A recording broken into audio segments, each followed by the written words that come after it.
Assalamualaikum warahmatullahi wabarakatuh.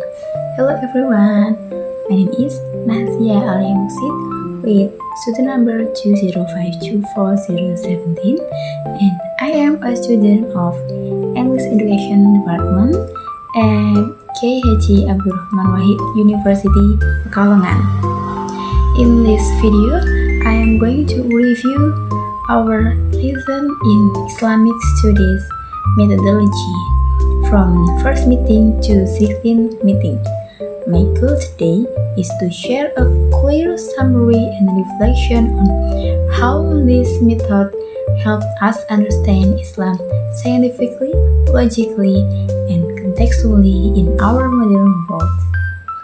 Okay, let's start from the beginning. As you can see on the screen, in first meeting and second meeting, we discuss our course overview and the introduction to Islamic studies methodology. Here, we learn that methodology is not just a tool, it is the scientific way to study Islam deeply both from the text and from social real life.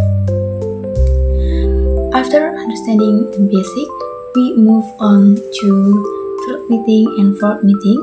We track the history of how Islamic studies developed around the world and in Indonesia. We also studied religion in human life and found that religion is very important because it provides spiritual, moral, psychological, and social function to bring peace and unity to society. Next, what makes Islamic teaching unique? In 5 meeting and 6 meeting, we look at the characteristics and dimensions of Islamic teachings, such as being universal and moderate. This led us to understand Islam as a cultural phenomenon. In this session, we learn that Islam is dynamic, it increases and adapts beautifully with local culture wherever it is practiced. Okay, so at the 7th meeting, we take our midterm exam or UTS. After taking our midterm exam in meeting 7, we step into 8th meeting and 9th meeting. We explore different scientific approach like historical and sociological method. These tools are necessary to understand the differences between religious research with studies core doctrines and research on religion which studies how people practice their faith.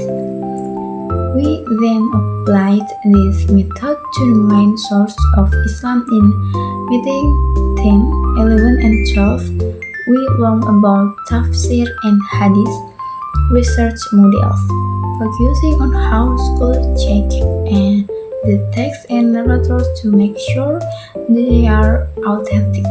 We also studied ijtihad, which proves that Islamic law is flexible and can always give solution to modern challenges. Our last material discussion in 13th meeting and 14th meeting brought us to the modern world. We talk about Islam in the era of globalization and the dynamic of contemporary Islam. Especially in Indonesia, we analyze how Islam changed through technology, digital dakwah, and the strong movement to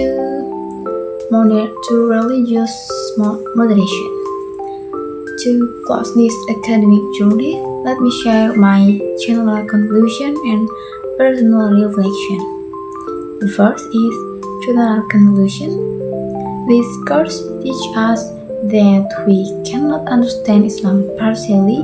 Islam is a complete unity between sacred text and social context.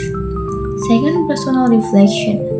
For me personally, as an English education student, this course has changed how I think I want to move away from rigid thinking and become more objective, critical, open-minded, and respectful of different viewpoints.